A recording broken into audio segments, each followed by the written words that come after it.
what is the situation in Europe? Well, the market is boosting, as nobody expected since what we saw in the springtime or the beginning of the summer. Finally, the demand has recovered suddenly and almost everywhere at the same time, starting by automotive. And if we can separate the two businesses, we might say in the case of longs, because of the pandemic, the activity continued in a way. Also because many projects were closed before the pandemic and the deliveries took place in that moment. In the case of longs, there is a little bit of uncertainty about what will be in the future, what will all these state aids be translated to. But in the case of the flat business, there is an eclosion in the market. All the safeguard barriers that the European Union has installed are working right now in their full extent. And there is not enough production for the demand that we are seeing now in the flat market. And we can see in a perfect market as the steel hold the curves are deplacing and the prices are rising, are increasing very quickly. So in a way, it's a completely different environment than what we saw 3-4 months ago. Of course, it's much better because of the level of activity that we are seeing, but at the same time, there is an introduction of uncertainty of how long is this going to last and what does it mean in terms of the price evolution and how long can the prices keep with this trend. Yeah, I think a similar story, what Fernando was saying, in India, what happened, we had the most severe lockdown, as you would know from the media. Towards the end of March and pretty much the entire April, there was a severe demand destruction, I think like no other country. Our demand, domestic demand went down by close to about 70-75%. From there on, what the Indian mills did is, of course, the production was low, extremely low, rather negligible in the month of April. From mid of May, everybody has started producing pretty much to the capacity as an industry in general and ArcelorMittal Nippon Steel in particular. So we are running close to pre-COVID level. So from where we sit in India, we are noticing two phenomena. In the month of May and June and some part of July, the domestic mills were exporting nearly about 50 to 60% of the total production. It was going into the Southeast Asia, China, Middle East and other markets. But from the end of June, beginning July, we are witnessing a very strong demand recovery in India. It is different for different sectors. The first sector which picked up in India first was the rural sector, the agriculture-based sector, which is large in India, as you would know. And then after that, the sector that picked up is automotive. We are seeing a very strong recovery in automotive, driven by the need of personal mobility, because people do not want to travel by public transport. So individual mobility is gaining momentum. And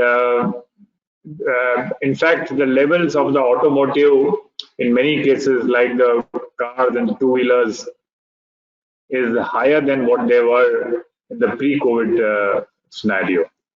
Now, the only red herring there is that we have to wait and see whether it is a pent-up demand or will it sustain at this level. So the situations remain very, very unpredictable to a large extent. And in our latest macroeconomic forecast, we have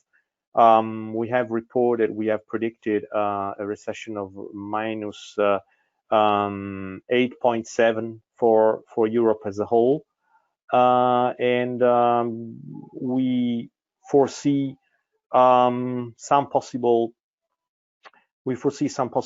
rebound in 2021, but bearing in mind that also the overall economy as well as the industrial activity will not return to the levels observed before the COVID-19 crisis before 2022 or even 2023. So, as I said, the recovery is still very much subject to a lot of uncertainty.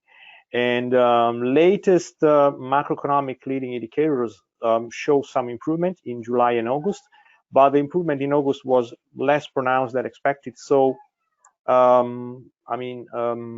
operators and and the businesses are aware that the situation has not stabilized as we would like to after the end of after the removal of lockdown measures and after the return to almost normal economic activity.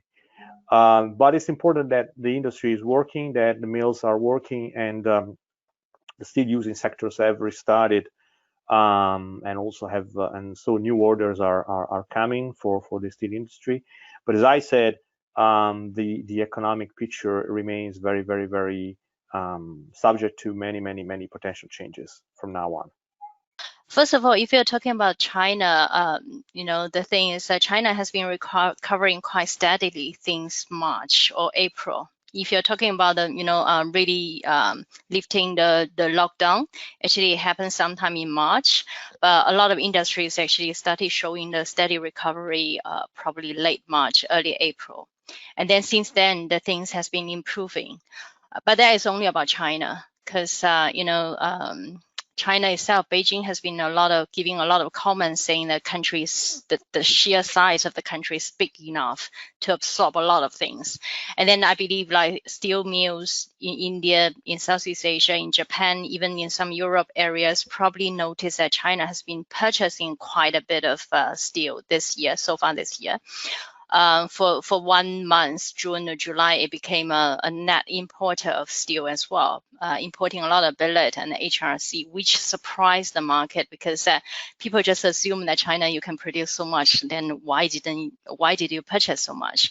The simple answer is about the cost, because if you're looking at the iron ore market together with steel, iron ore market has been rather resilient all along, since last year actually, because of the Vale accident. And this year, even though the pandemic hit China first, but if you look at the steel mills, in China, the steel mills actually operate in quite different ways from elsewhere, because first of all, 90% of Chinese steel mills basing on blast furnace. And then the size of the blast furnace is huge. We're not talking about a few hundred cubic meters. We are talking about at least 1,200 cubic meters and above, which means that steel mills cannot afford to shut down the blast furnaces. They need to keep operating. So the iron ore market feel it very keenly that China's demand is very robust. That's why the iron ore prices have been rather resilient. Necessity is the mother of invention. From adversity comes recovery. And I think if you look at India, we were particularly hard hit. Ranjan said that at the outset. In the first 3 months, that is of our financial year, which is April, May, and June, we lost 1/4 of our GDP. Our economy contracted by 25%. So it was a very severe blow. And the funny part is that every single sector of the economy on which steel is dependent, so whether it was construction, whether it was auto, whether it was railways, a whole slew of sectors to which steel is a major supplier, demand contracted severely, as much as Ranjan also said, between 60 to 70%. What also was peculiar to India was that we had one of the largest labor migrations seen in recently on the planet. From virtually every industrial sector, from every major township, migrant labor on which we depend so heavily went back to their villages in sheer panic. And as a result of that phenomenon, we also lost a lot of steam. We lost a tremendous amount of recovery potential And it was only in the later part of June that some of that migrant labor began to return. Facilitated, of course, by the fact that they were no longer getting useful labor opportunities in the rural hinterland, but also by employers who needed them back in their workspaces quickly.